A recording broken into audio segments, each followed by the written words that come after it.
going on, y'all? This is Dominic Epps, the People's Agent, and you're now watching the CEO series. And this is Danita Hayes, your #1 agent. And this is a show where we're going to talk about all things God, family, and business.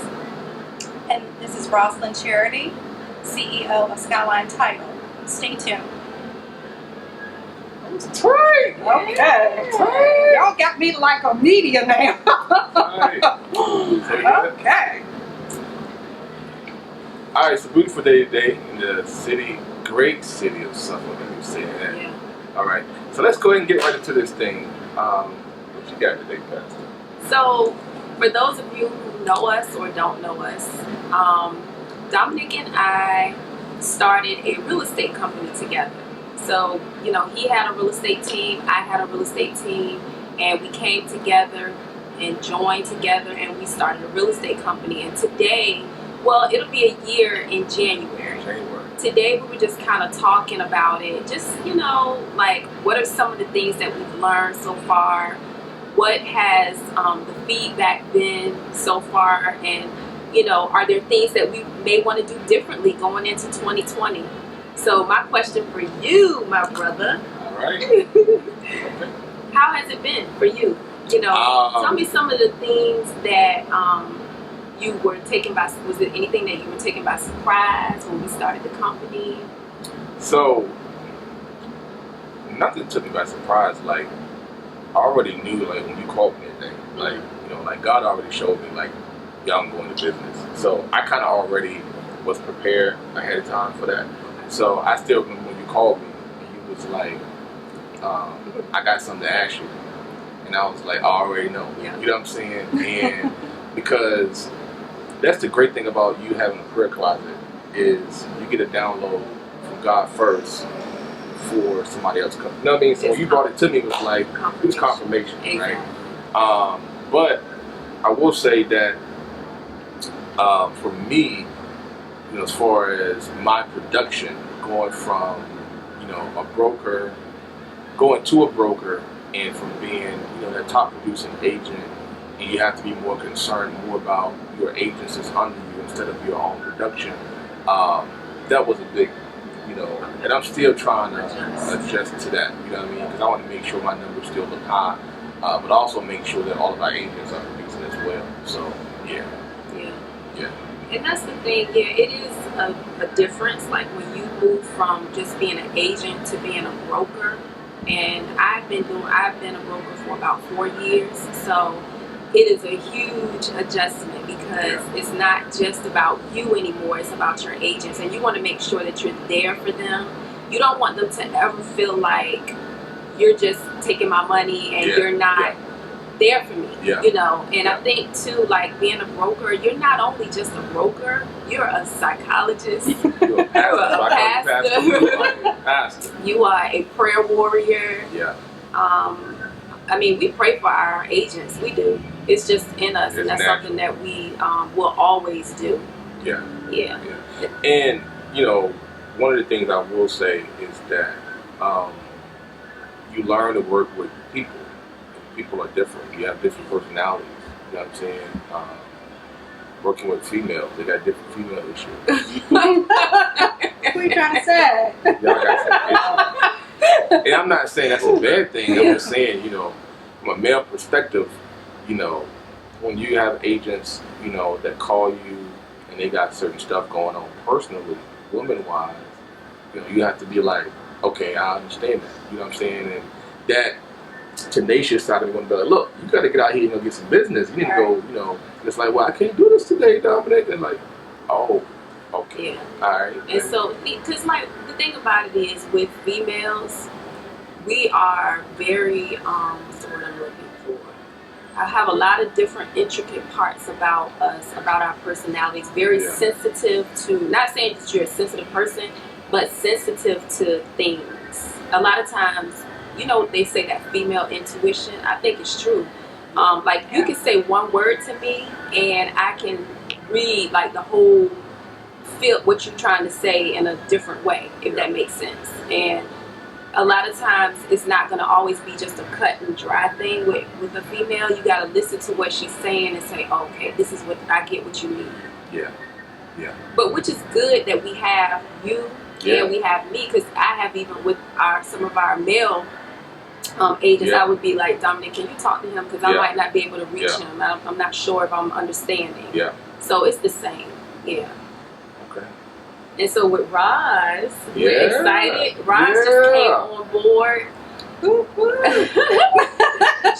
well, I'll let you tell them about yourself. Well, I was previously with Berkshire Hathaway Home Services. Back it up some. Back it up even further than Yeah, that. go even further than that. Okay, because so- you was my sidekick. You was my y'all, when I first got into the business, you know, it was me, Chris Hayes, and Rosalind. In that That's order. right, it was. In that order. It was. Until she kicked me to the curb. Now, I did not kick you to the curb. Go ahead, I did not. Well, I started in 2006. I started my title company, Skyline Title, and I ran it all the way up through 2015. I decided that I needed some personal time for myself to handle some personal issues. And now that it is 2019, getting ready to come into 2020, I decided that it's time for me to get back in the game again. Not only just to reopen Skyline Title, but to also reactivate my realtor's license as well. And I am proud to say that I'm with these two beautiful people right beside me that are going to guide me and show me the ropes and show me everything I need to know in reference to being a good agent. I'm very, very excited for this new chapter in my life, and I can't be more blessed. I'm just simply blessed. I know I'm blessed. So we're going to dive right into it, because you just mentioned something, right? Yes. And I think it's something to talk about. How does one personal life affect their business life? It affects it tremendously. Well, I can only speak for myself. It affected me tremendously. I had to learn how to cut work off when I got home. And that's a hard thing I'm still learning that. for me to do, Yeah. because I've always been that type of person that you can reach me at any time. You know, if I can't talk to you on the phone personally, then text me. Or if I can't text you, then shoot me an email. And I was always a workaholic. That's just how I've always been. I've been very driven when it comes down to my work ethic. And it did play a huge role in my marriage. Not to say that it hindered it, but it did affect it. I think that there's a way that you can balance it. I'm still trying to learn how to do that. I'm a work in progress. Hold on. So eventually I'm hoping that I would get it down to the point where I've got a nice even keel balance to be able to balance working, you know, being an entrepreneur and having that family life as well, and personal life too. You know, for you and Chris, like, y'all both in the industry. Like, Yeah. he's from the mortgage side, so he's getting my call. I know he's getting calls from other agents, like, all during the time. So how do y'all deal with that? Like, you know, CJ playing football, right? You got Nia cheering. You got Nadia doing her dance all over the world. So how do y'all balance? I think one of the things, because we're both in the same industry, Yeah. we get it and we understand. Okay. So it's not like you have somebody who works in a totally different industry and they're like, you always on your phone. I get it, you know. And my thought is, yeah, baby, answer that phone. Get that money so we can pay these bills. That's what I'm thinking. So, you know, and we work around each other, like with the kids, with all of their activities. Literally, like, I'm like, do you got Nia today? You got CJ today? You know, what time you get off? When is your last appointment? You know, so that we can make sure the kids are taken care of. Yeah.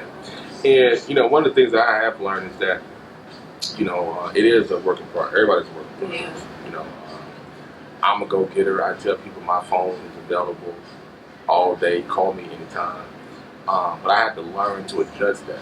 You know what I mean? Because as much as my wife enjoys the benefits from the closings, she still wants her husband. Right. You know what I'm saying? Right. My children still want their father. Right. And so I'm learning that, like, I make sure I give them time.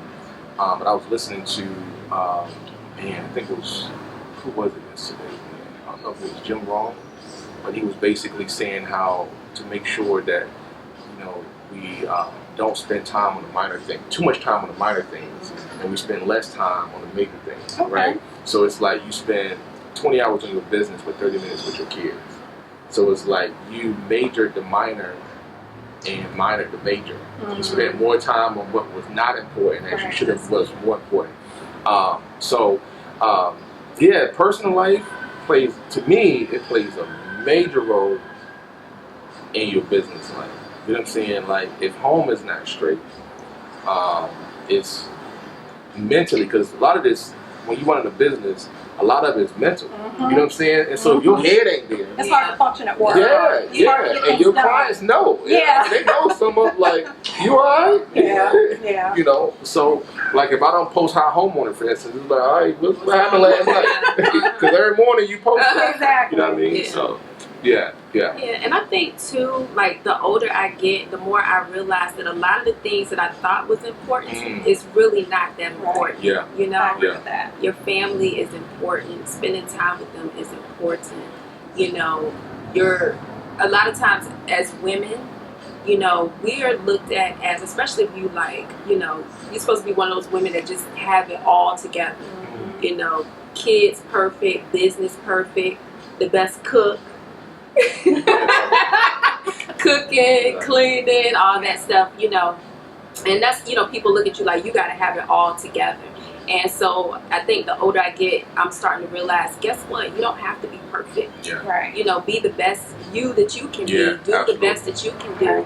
You know, take care of your family, make sure they're good. So so how do you think the first year went so far? Because we had, you know, people come, people go.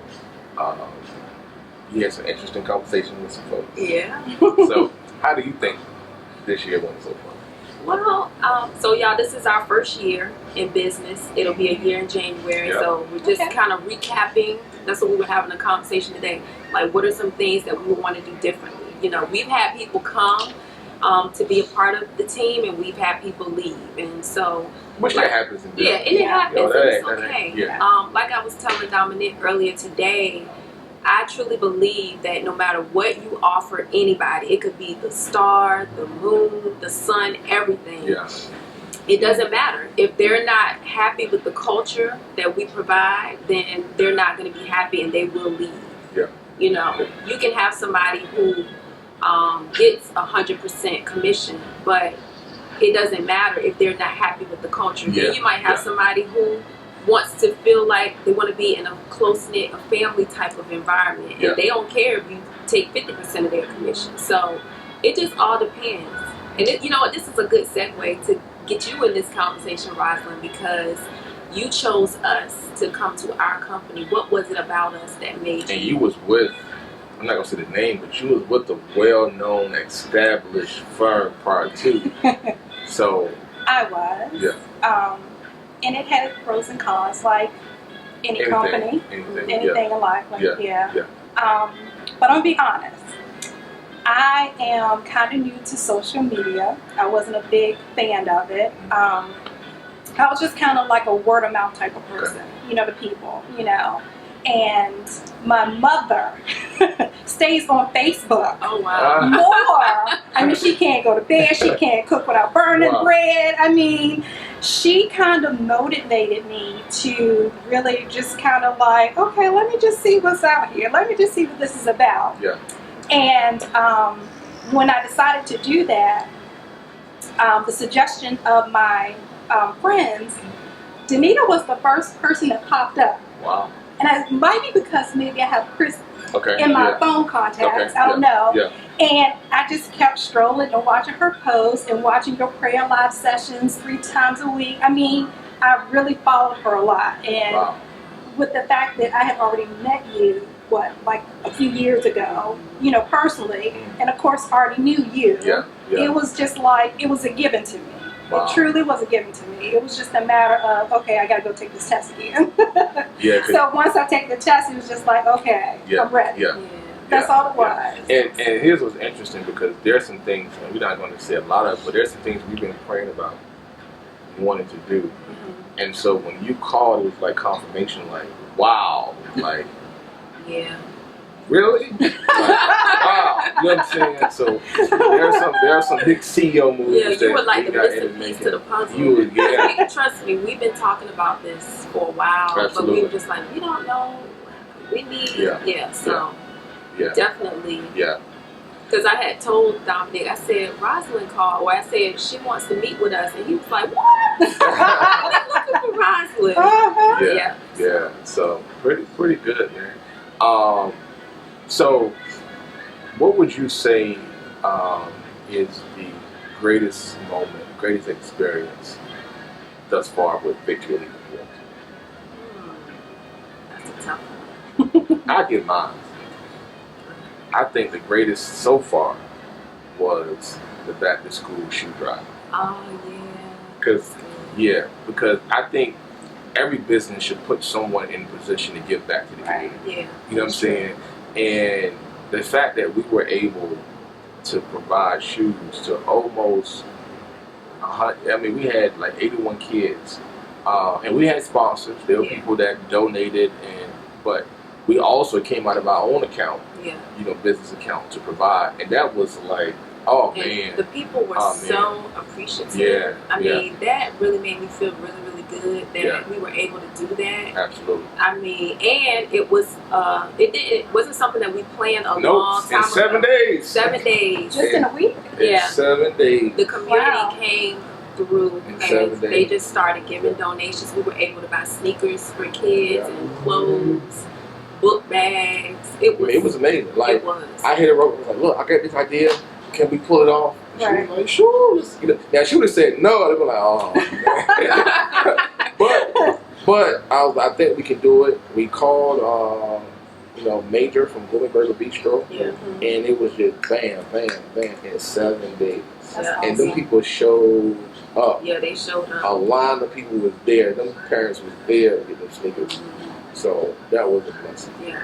That was a blessing. So we got the gala coming up, Yeah. December the 6th, and it's going to be held at what's the name of that building? Hub. The Hub, 757. The Hub 757, right here in the great city of Suffolk. And we're asking y'all to come, in your Black Panther attire, your royal attire, right? Because we're looking forward to that. Yeah, it's going to be a night of royalty. Yeah. The tickets are $50. Proceeds are being donated to Hearts Full of Grace, which is a nonprofit organization that helps families who are experiencing homelessness, as well as Enlightened Minds Mentoring. And what do they do? So we work with at-risk youth in the city of Suffolk and surrounding communities. And so we're excited about the opportunity to be able to be a blessing to Enlightened Minds Mentoring. So we definitely, we are a company that we strongly and firmly believe in giving back to the community. That is our responsibility as business owners, is that we should be able to give back financially as well as mentally, with bringing others up, other business owners to be able to come up. So we definitely, guys, want to see you out there. It's going to be a DJ, great food, a few live performances. It's going to be an awesome night. Yeah. And, this can